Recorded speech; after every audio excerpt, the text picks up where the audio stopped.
Graça e paz, igreja do Senhor. Vamos sentar em nome dele, em nome de Jesus. Boa noite, sejam bem-vindos. Obrigado, irmãos. Daqui a pouco a gente adora mais no ministério do louvor, da adoração. Daqui a pouco eu preciso ainda mais de vocês para a gente tentar fazer hoje aqui um período de busca, de adoração ao Senhor. Queridos, olha, sejam todos bem-vindos. Nós estamos começando aqui hoje uma série de mensagens. E eu sinceramente eu não sei ainda precisar vocês quantas quintas nós vamos ficar aqui passeando pelo livro de Atos. Mas quero conversar com vocês sobre como está o nosso planejamento, qual é a ideia, o que é que está no coração e como é que nós vamos procurar trabalhar aqui o livro de Atos. Então você tem aí a sua Bíblia, se você tiver ela de papel, segure aí na sua mão, se não pega aí o celular, o tablet, hoje também está valendo, né? Sem problema nenhum, mas segure aí a sua palavra de Deus aberta no livro de Atos dos Apóstolos. Atos é aí o quinto livro do Novo Testamento, né? O Novo Testamento começa com os 4 evangelhos, Mateus, Marcos, Lucas e João, e em seguida vem Atos dos Apóstolos. E com ele aí na sua mão, segure ele aí que nós vamos orar, vamos falar com Deus, vamos pedir ajuda ao Espírito Santo, vamos pedir ao Senhor que trabalhe o nosso coração nessa noite, amém? Feche os olhos, sentado mesmo.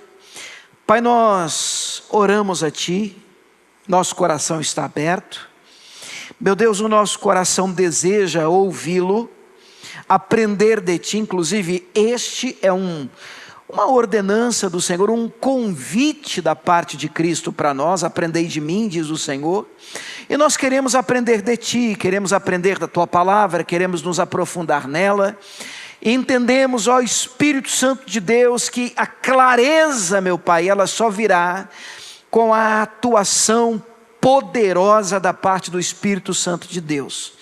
Oramos, ó Deus, para que toda dureza de coração seja repreendida em nome de Jesus, todo espírito de confusão caia por terra no nosso meio, e oramos, ó Deus, a fim de que corações aqui sejam encontrados abertos, como terra arada, preparada, uma vez, ó Deus, ali a semente lançada, plantada, esta terra possa abraçar esta semente, recebê-la de bom grado, e assim esta semente possa germinar, a Tua palavra ali nasça e dê frutos para a glória do Teu nome. Vamos orar juntos? Você pode dizer comigo: Senhor Deus, eis-me aqui mais uma vez para ouvir a Tua voz, aprender de Ti, que é manso e humilde de coração, e eu encontrarei descanso para minha alma.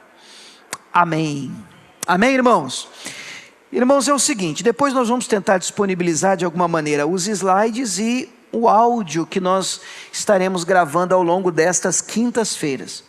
A proposta não é necessariamente um estudo bíblico, que seria algo mais aprofundado, histórico, mas eu também vou passar por algumas coisas no que diz respeito à história, formatação do livro, para a gente ter um pano de fundo e algumas histórias que são interessantes, mas sempre tomando o cuidado de equilibrar o culto, porque eu quero orar por você, nós queremos sair daqui com uma aplicação pessoal. Então, quando é um estudo bíblico, depois você pode falar com o Wagner, que está aí na frente da questão do ministério de ensino aí da igreja, e já tem data já marcada, já anunciou para alguns estudos começarem na igreja, aí a profundidade é outra, e o foco também é outro.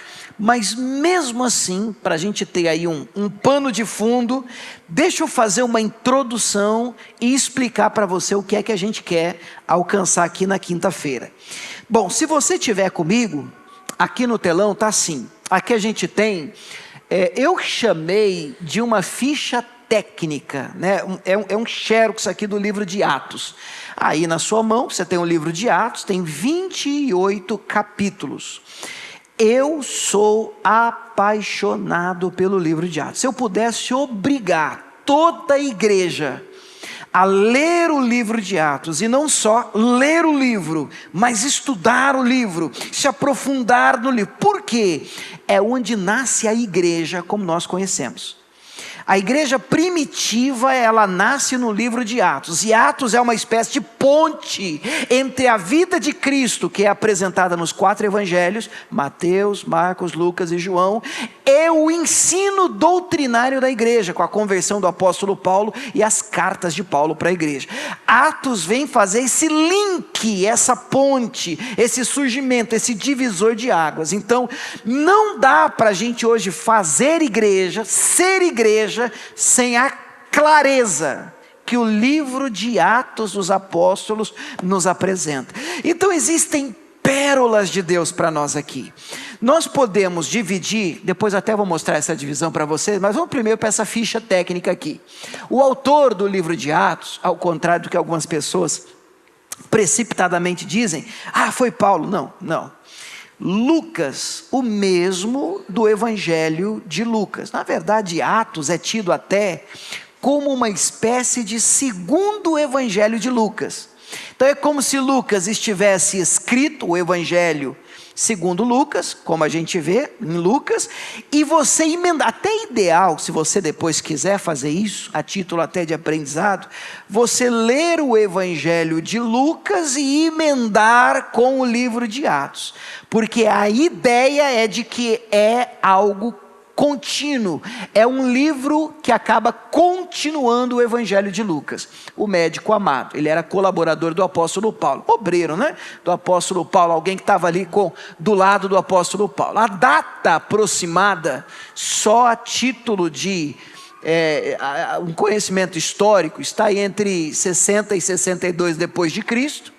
Isso porque o livro termina com Paulo preso em Roma, mas vivo. Então quando termina o capítulo 28, Paulo ainda, o apóstolo, não está morto. Então por isso que a gente consegue datar mais ou menos o livro, que não menciona a morte de Paulo, que aconteceu por volta de 67, nem a perseguição de Nero, por volta de 64, nem a destruição de Jerusalém, por volta de 70, aqui não, 70 mesmo depois de Cristo, sugerindo que foi escrito antes destes eventos. Por quê?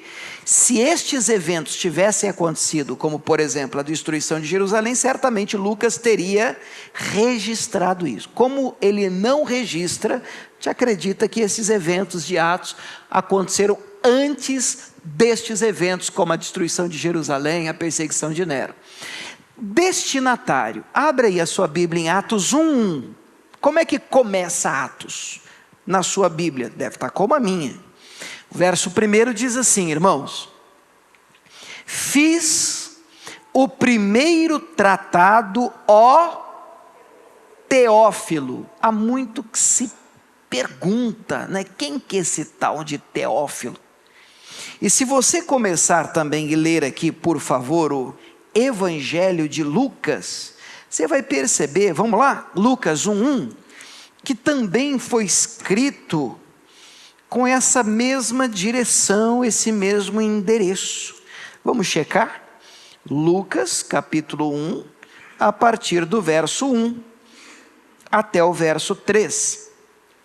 Tendo, pois, muitos empreendido pôr em ordem a narração dos fatos que entre nós se cumpriram, segundo nos transmitiram os mesmos que presenciaram desde o princípio e foram ministros da palavra, pareceu-me também a mim conveniente descrevê-los a ti, ó excelentíssimo Teófilo. Afinal de contas, vamos voltar lá para o nosso slide. Quem é esse tal de Teófilo? Aqui tem duas correntes, irmãos. Primeiro, se acredita que era um oficial romano mesmo, um personagem, uma pessoa, para quem de fato Lucas teria dirigido essas cartas. Mas também há uma corrente, uma ideia de que esse nome poderia ser simbólico, fictício, apenas como se fosse a igreja, os crentes, os irmãos em Cristo destinatário, e seria algo criado para poder endereçar isso. Então existem essas duas correntes. E o tema central do livro é a expansão do evangelho pelo poder do Espírito Santo. Até aqui você pode dizer glória a Deus?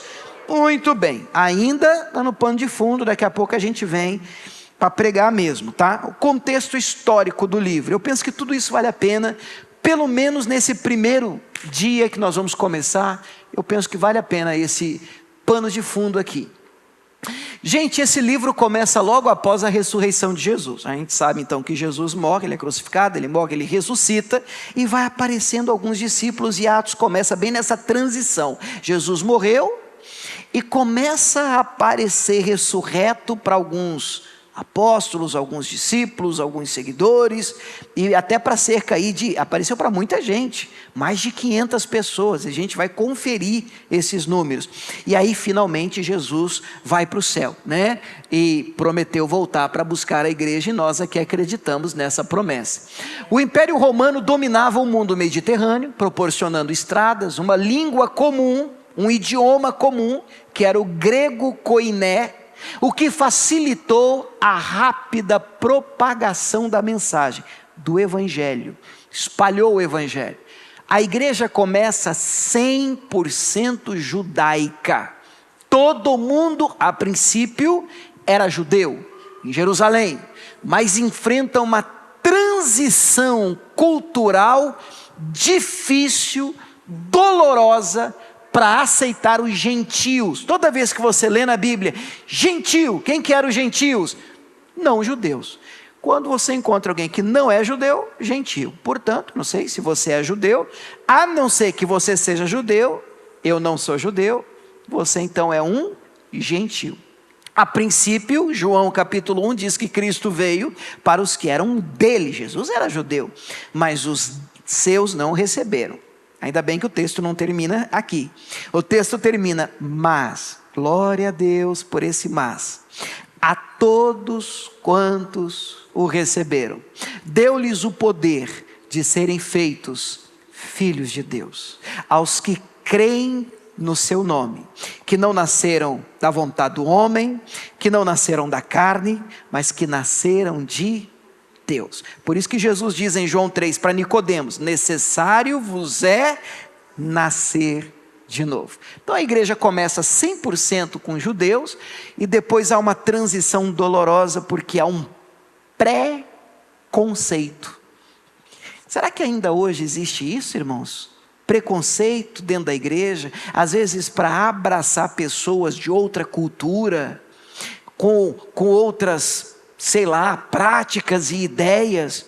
Então eles tinham dificuldades para abraçar os gentios, os não judeus, sem a necessidade de seguirem a lei de Moisés, porque até então todos deveriam ser circuncidados, deveriam cumprir rituais, culminando no concílio de Jerusalém. A gente vai chegar lá, mas o capítulo 15 de Atos, olhando para mim, irmãos, divisor de águas no que diz respeito à teologia saudável da igreja. É no capítulo 5 que eles se reúnem para finalmente discutir o que vale e o que não vale. O que nós vamos guardar e cumprir do Antigo Testamento, lei, e o que é pós-Cristo. O que é graça? Até onde nós precisamos fazer e cumprir os ritos e rituais ordenados pela lei, e até onde acabou isso em Cristo Jesus. É esse capítulo 15 que eles se reúnem para discutir isso, e nós vamos chegar lá mais para frente. Sem atropelar, é um panorama. E finalmente a divisão, pelo menos nós enxergamos isso. Eu não sei se você gosta, irmãos, de estudar a Bíblia, de ouvir sobre a palavra de Deus. Eu acho fantástico. Eu olho assim o livro de Atos e a divisão, e eu estava lendo ele hoje, passando os olhos nessa divisão, e disse, meu Deus, mas que coisa mais precisa. 28 capítulos, e você olha e percebe exatamente a frase, as palavras de Jesus espalhadas no livro de Atos, se cumprindo de forma até geográfica, porque Jesus vai dizer lá em Atos 1:8, alguém pode ler em voz alta aí Atos 1:8? Você está com a palavra de Deus aí? Não tem problema, se você tiver uma voz de trombone eu aceito. Atos 1:8. Vai lá, mulher de Deus. Recebereis poder quando o Espírito Santo descer sobre vós, e sereis minhas testemunhas, tanto em Jerusalém, como em toda a Judéia e Samaria e até os confins da terra. Então Jesus está dizendo: vocês receberão poder ao descer sobre vós o Espírito Santo, promessa que se cumpre no capítulo 2, e vocês serão minhas testemunhas. E a pergunta é: geograficamente onde? Primeiro, Jerusalém. A aplicação prática aqui é: Jerusalém é onde eu estou. É claro que lá na época era Jerusalém mesmo. Depois, Jerusalém, o texto diz: Judéia e Samaria ao meu redor. Depois, Judéia e Samaria, até os confins da terra. Então não há que se falar em igreja sem missão. Não cola na mesma frase. Igreja que não tem uma visão missionária. Do ide, como foi falado aqui, acho que foi o Wagner que falou agora há pouco. Ide, e não, Jesus não diz fique aquela bolha gospel. Nós precisamos ir onde os perdidos estão. Então olha a divisão, como é que fica o livro de Atos. Volta lá para a gente, por favor, naquele último slide. Isso, a parte 1, nós temos o testemunho em Jerusalém, dos capítulos 1 ao 7, e o foco desses primeiros 7 capítulos está em Pedro, e no início da igreja, que a gente vai ver isso. Na parte 2, a segunda parte, o testemunho na Judéia e Samaria, perceba, começa em Jerusalém. Agora a igreja, muito por causa da perseguição, ela se espalha.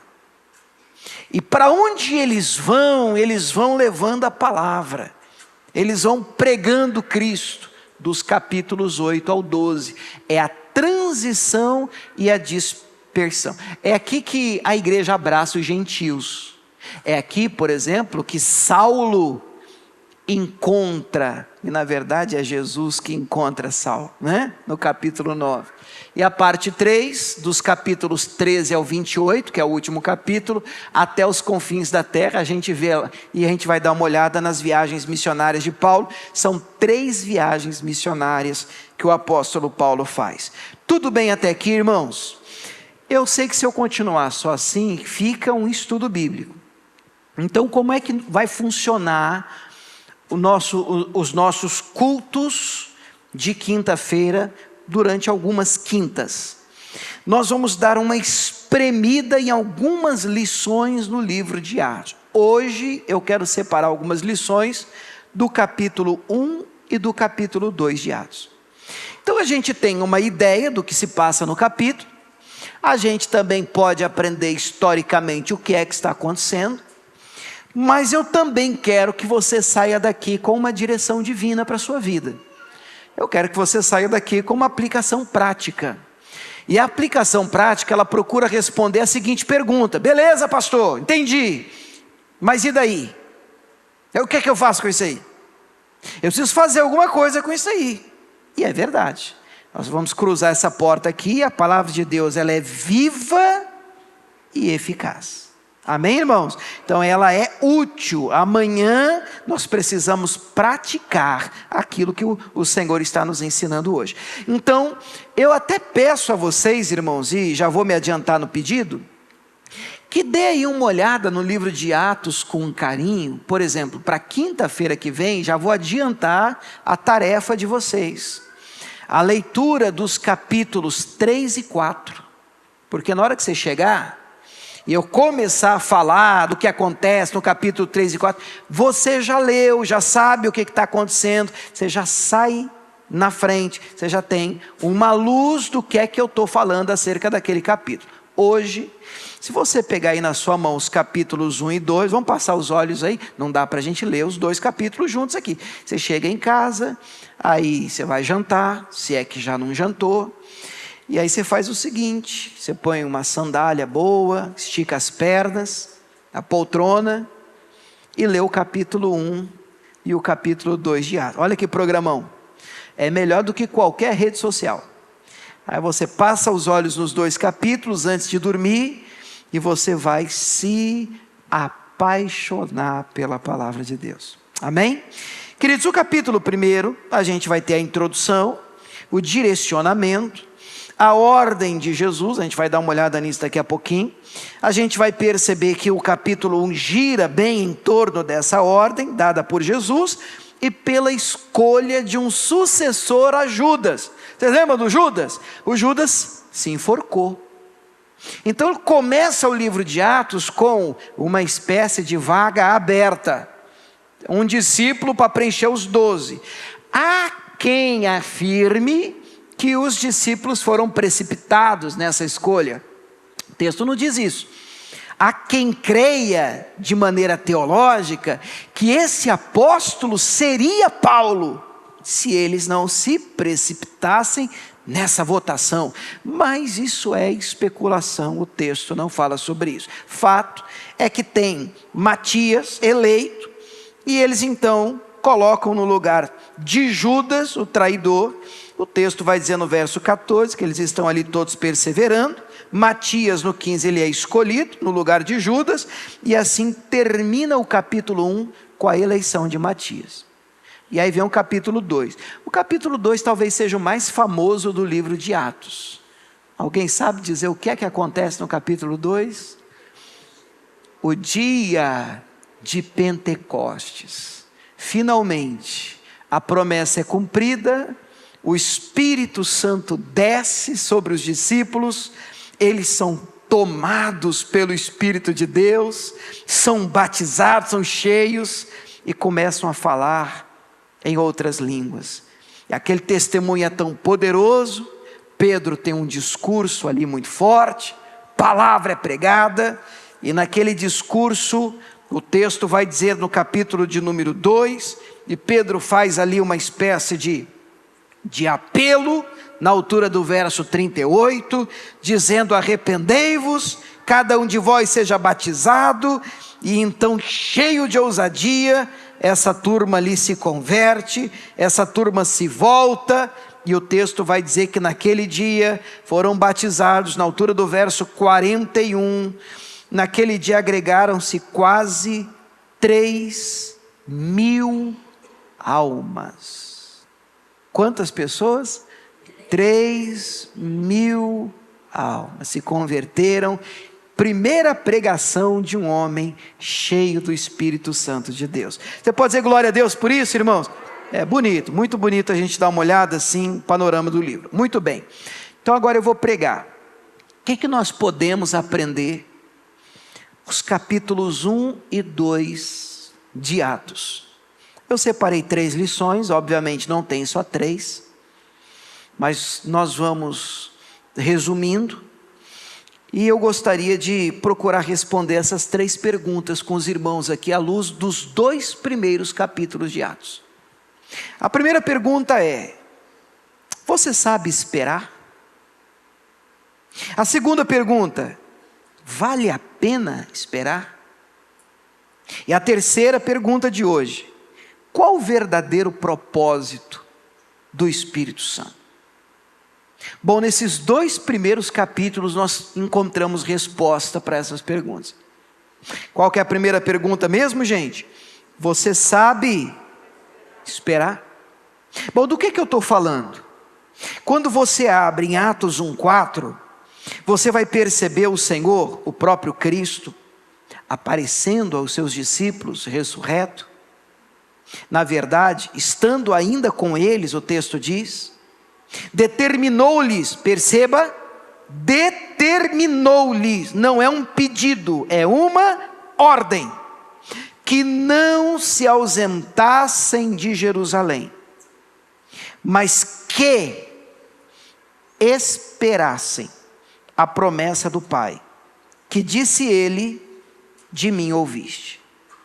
Jesus dá uma ordem clara aos discípulos, e a ordem é: vocês estão proibidos de arredar o pé de Jerusalém. Ah, mas por quê? Não, vocês precisam esperar pelo cumprimento da promessa aqui em Jerusalém. Qual era a promessa? A promessa do Espírito Santo. Eu queria que vocês entendessem que eles não têm uma ideia clara do que é que eles estão esperando de verdade. Eles sabem que tem que esperar. Jesus já havia dito que ele teria que ir, porque se ele não fosse, outro consolador não viria. Mas ainda hoje algumas pessoas têm dificuldade de entender essa linguagem. Imagine na época. Jesus vira para um discípulo e diz: olha, eu vou, mas vai vir outro consolador no meu lugar, vocês não arredem o pé daqui, vocês fiquem em Jerusalém, eu não estou pedindo, eu estou mandando, eu estou determinando que vocês permaneçam aqui, até que a promessa se cumpra na vida de vocês. E até lá, até que a promessa se cumpra, vocês devem esperar. E aí, você sabe esperar? Você é bom para esperar? Eu não. Eu já confesso, já confesso. E eu já sou daqueles irmãos interessantes, que eu tenho um temperamento pacato, tranquilo. Mas quando o atendente do McDonald's diz assim, vai lá para a espera, já dá mineiro chama de um trem. E fala, por que logo eu? Por que o carro da frente veio, pegou o dele, deu certo, pabuf, e eu tenho que ir para espera? Esse negócio da sala de espera num consultório, onde você fica, o tempo passa, a ideia de horário não respeitado me mata, me corrói. Aí marca, que hora que é a tal da consulta? 4 horas, meu Deus, a gente tinha um pediatra, quando os meninos eram pequenininhos, eu ia com a Camila, meu Deus, eu marcava 2 da tarde, atender 6 horas, meu pai, eu queria ter um filho de novo, ia sair com outro parto, como é que pode, não estou entendendo, uma coisa é sair do desajustado, o negócio ficar, mas realmente eu tenho muita dificuldade. Mas será que sou só eu?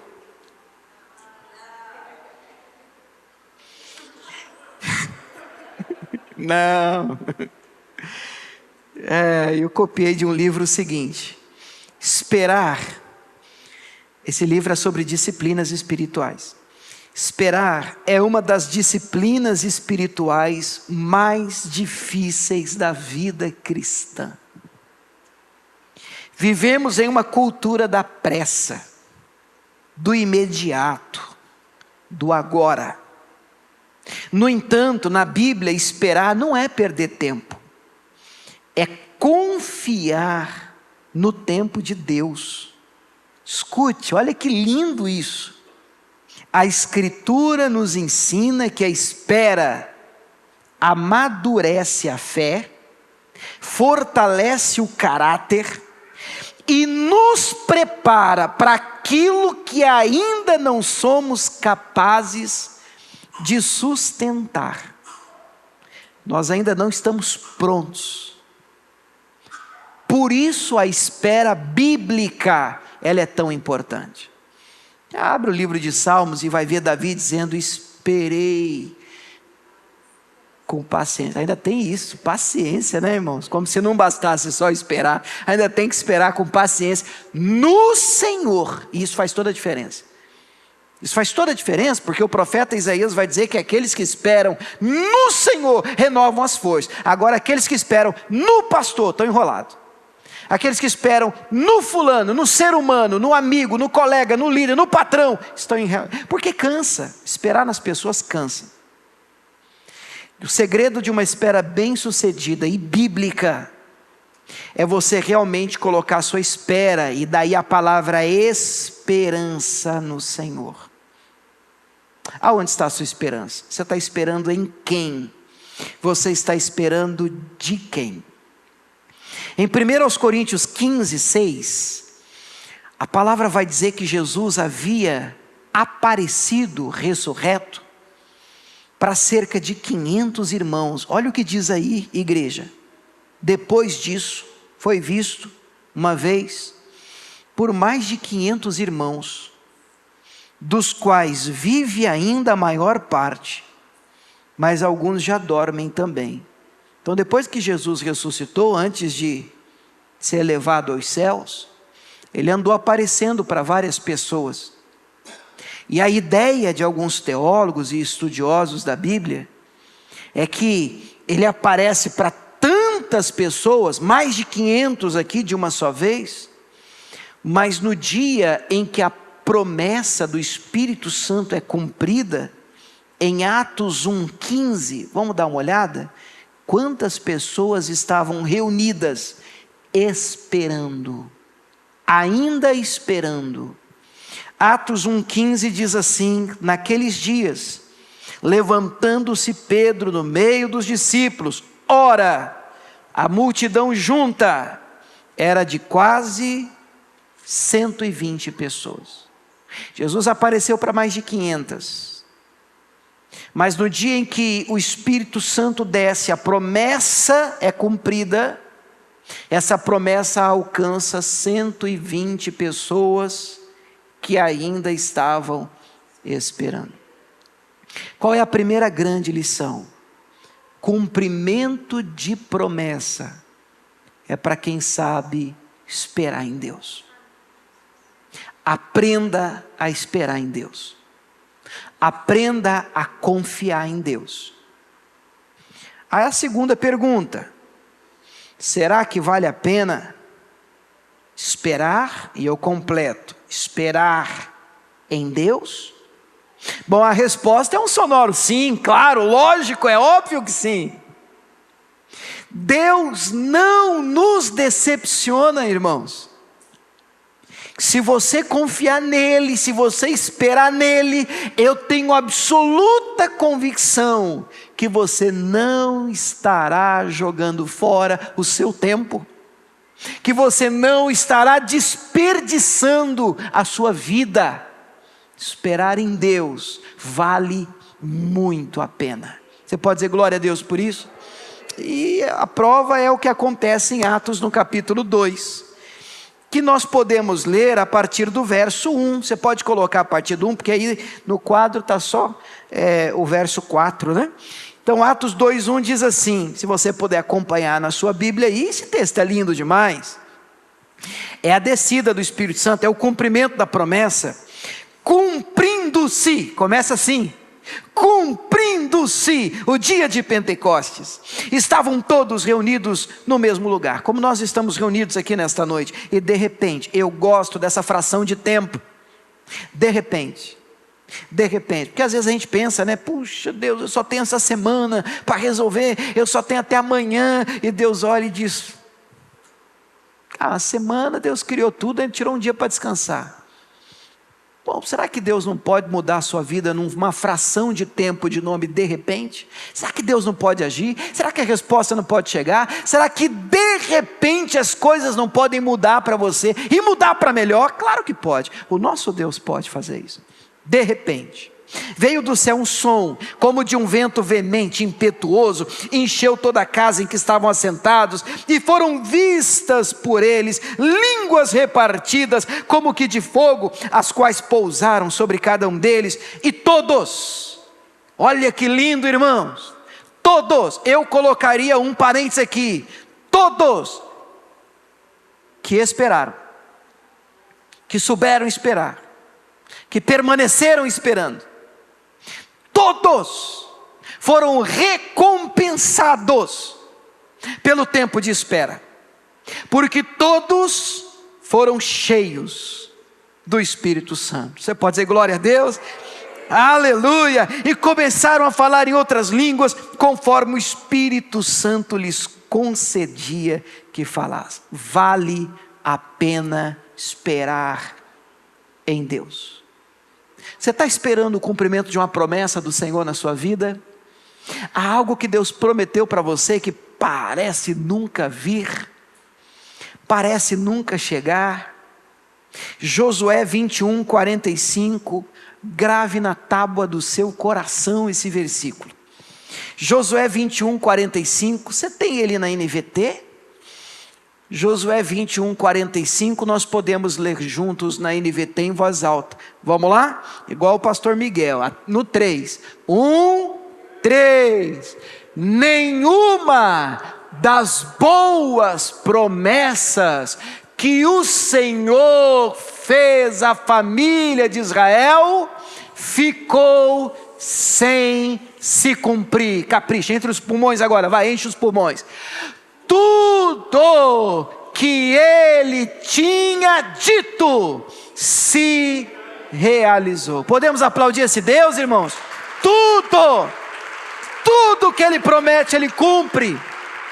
Todas as coisas se cumpriram. Então eu pergunto, igreja do Senhor, vale a pena esperar?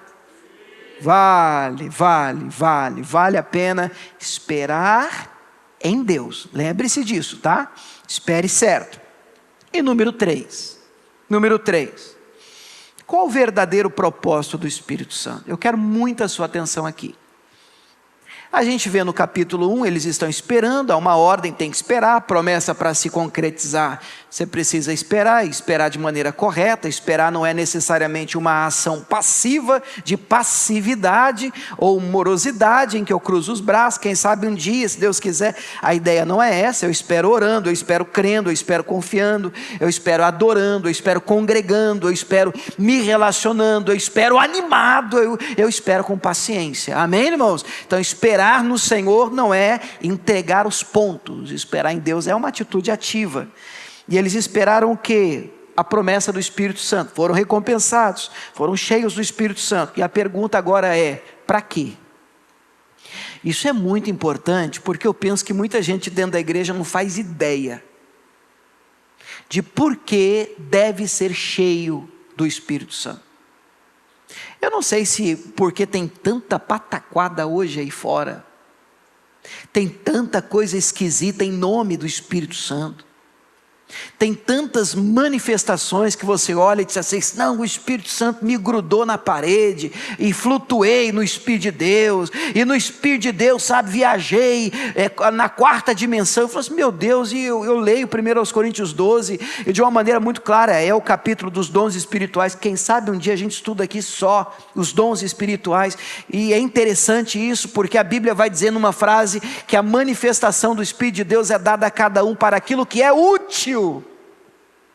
A manifestação do Espírito de Deus é dada a cada um para aquilo que é útil. Então toda vez que você estiver diante de uma manifestação que se diz ser do Espírito Santo, a pergunta que deve filtrar, peneirar essa manifestação é, qual é a utilidade disso? Para que isso? No que a igreja é edificada com isso? Quem é que ganha com isso? Porque o Espírito Santo, sim, existem manifestações do Espírito Santo, eu não nego isso, e não gosto de criticar, como tem gente que só faz isso em redes sociais. Eu tenho que ter muito temor em você dizer que isso aqui é do diabo, isso aqui é maligno, isso aqui não é de Deus. A gente trabalha com muita cautela, com o pé no chão, mas a palavra de Deus traz clareza para essa pergunta. Qual o verdadeiro propósito do Espírito Santo? E a resposta está em Atos 1:8, que está aí, ó. Vamos ler juntos? Vamos ler juntos. Mas recebereis a virtude do Espírito Santo. Parou? A virtude aqui é poder. Essa é a mesma palavra no original que foi traduzida naquela situação em que a mulher toca na orla do manto de Jesus. Vocês lembram desse episódio? E aí Jesus para e diz assim, senti que de mim saiu poder. Aí tem versão que traduz, saiu virtude. É esse o poder, é a ideia de poder de Deus. A virtude do Espírito Santo, recebereis. Claro, está no futuro, porque a gente está no capítulo 1. No capítulo 2, isso se cumpre no dia de Pentecoste. Por isso está recebereis. Receberam no 2. Que há de vir, mas já veio, sobre vós. E ser-me-eis. Essa é a resposta da pergunta. Para que serve o Espírito Santo? Ser-me-eis testemunhas. Então qual é o propósito principal de uma vida cheia do Espírito Santo, do poder do Espírito Santo? Testemunhar a Cristo. Isso tem que entrar no nosso coração, tá bom, irmão? Vamos tentar de novo, vai. Qual é o propósito principal de uma vida cheia do Espírito Santo, igreja? Testemunhar a Cristo, ser uma testemunha de Cristo, no que eu faço, obviamente, da maneira que eu vivo, obviamente, mas na ousadia, na coragem, para poder falar de Cristo para as pessoas. O livro de Atos é isso. E tanto isso é claro, que no capítulo 2, o Espírito de Deus desce, e aqueles que estavam ali reunidos, nós vimos cerca de 120 pessoas, são cheias do Espírito Santo, cheias de poder, cheias de ousadia, para testemunhar. E quem, o primeiro, o afoitão, se você olha o capítulo 2 aqui agora, você vai perceber que cheios do Espírito Santo de Deus, no verso 14, 2,14, eu não sei se a sua Bíblia tem subtítulo, né? Na minha está assim: o discurso de Pedro.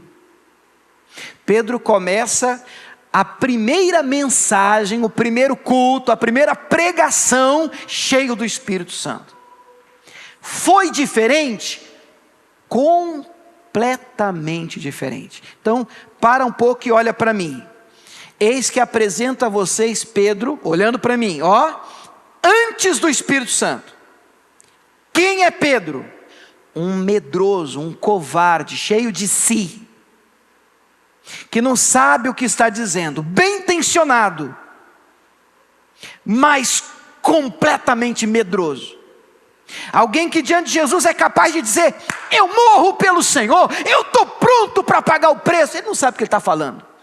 Mas na hora que uma criada diz: você estava com ele sim, é ruim, eu não sei quem é esse homem. E isso ele fez 3 vezes, a Bíblia diz, praguejando e jurando: eu não conheço esse homem. E o galo cantou. E ele se lembrou. E ele chorou amargamente. Porque ele entendeu: Deus, eu sou um covarde.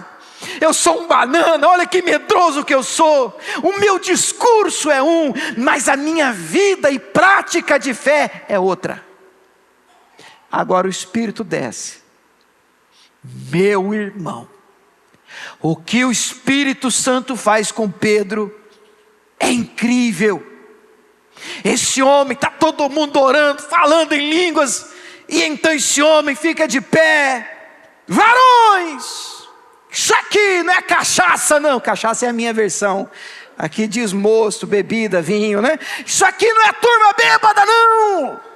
Isso aqui é o que foi profetizado no livro do profeta Joel. Nos últimos dias o Espírito de Deus seria derramado. E ele dá um show de escritura, um show de Bíblia, e ele prega Cristo com uma ousadia. Ele testemunha Jesus e se diz: cadê aquele homem medroso?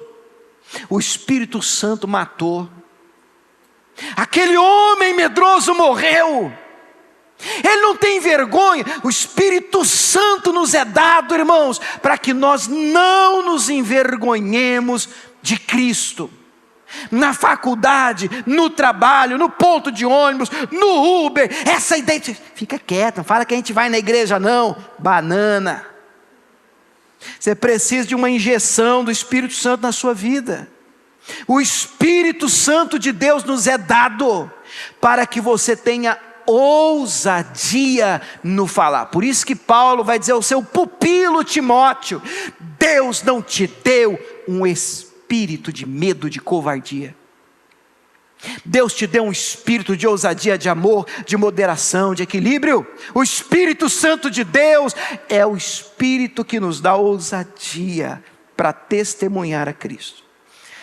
Eu não digo com isso que sou contra manifestações, não, porque na ação do Espírito Santo, dons se revelam, há uma manifestação do Espírito de Deus, nós podemos nos alegrar, nós podemos chorar, nós podemos pular, eu não tenho nada contra, nós podemos sorrir, você pode rir, você pode chorar, você pode arrepiar, não tenho problema com isso, mas não, o objetivo principal não é esse. Eu não acredito, irmãos, numa manifestação do Espírito Santo que nos faz arrupiar, pular, rodopiar domingo e mentir, roubar, trapacear, trair na segunda. Isso não pode ser o Espírito Santo. O Espírito Santo impacta a vida do crente e traz mudanças profundas. Esse Espírito te faz cheio do poder de Deus e te dá coragem para olhar nos olhos de quem quer que seja.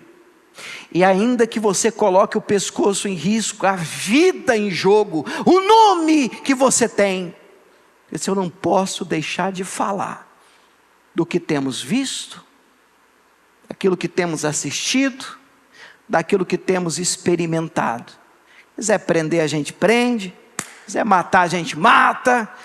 Mas nós vamos testemunhar a Cristo até o fim. Você pode dizer amém? Irmãos, eu termino aqui com duas considerações ainda dentro do capítulo 2. Rapidamente. A primeira consideração diz respeito às conversões que acontecem logo após o discurso poderoso e ousado de Pedro. É uma consideração importante, porque para mim ela está válida de pé para os nossos dias, ela é pontual e atual. A pergunta que depois de ouvirem o sermão de Pedro, alguns fazem para o próprio Pedro é: o que nós faremos diante de um discurso da mensagem da cruz, do evangelho com tamanha ousadia pregado? O que eu faço?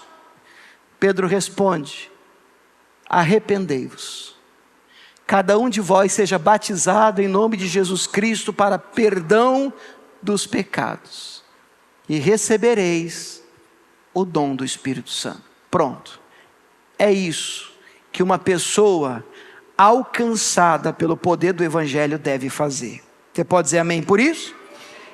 E finalmente, Atos 2 vai, eu ia dizer termina, mas está quase terminando, 42, né? Com a resposta à seguinte pergunta: o que é uma igreja? Uma igreja de verdade, uma igreja mesmo. E eu não sei se foi o ano passado ou retrasado, nós tivemos aqui, acho que um mês, nós separamos para esse versículo. Foi o ano passado? Retrasado? Retrasado, né? Vamos ler juntos, Atos 2, 42. E perseveravam no quê? Doutrina dos apóstolos, comunhão, partir do pão e nas orações. Eu lembro que eu disse aqui para vocês, isso é igreja. Igreja é um corpo. Aqui tem 2 braços e 2 pernas. Cabeça é Cristo. Doutrina é palavra. O que uma igreja tem que ter? Para você escolher frequentar uma igreja: palavra, oração, comunhão, partir do pão. Palavra, oração, comunhão, partir do pão. Só vocês. Oração, comunhão, partir do pão. Palavra, doutrina. Oração. Jesus disse: minha casa será chamada casa de oração. Como é que é isso? Igreja não tem oração. Comunhão, relacionamento. Partir do pão é apoio aos necessitados, pois a verdadeira religião é cuidar do órfão, da viúva, do pobre, do menos favorecido. Isso é igreja. Não precisa de inventar a roda, ela já foi inventada. Eu termino, eu concluo, e achei que sobraria tempo, mas eu concluo lendo com vocês, e agora sim, o finalzinho do capítulo 2. Hoje nós estamos estudando o capítulo 1 e 2. Vamos juntos, por favor, eu termino agora, 46 e 47. E perseverando unânimes todos os dias no templo, e partindo pão em casa, comiam juntos com alegria e singeleza de coração, louvando a Deus e caindo na graça de todo o povo.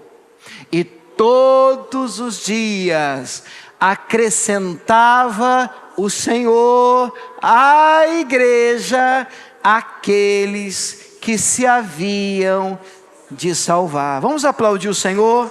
Aleluia. Você pode ficar de pé?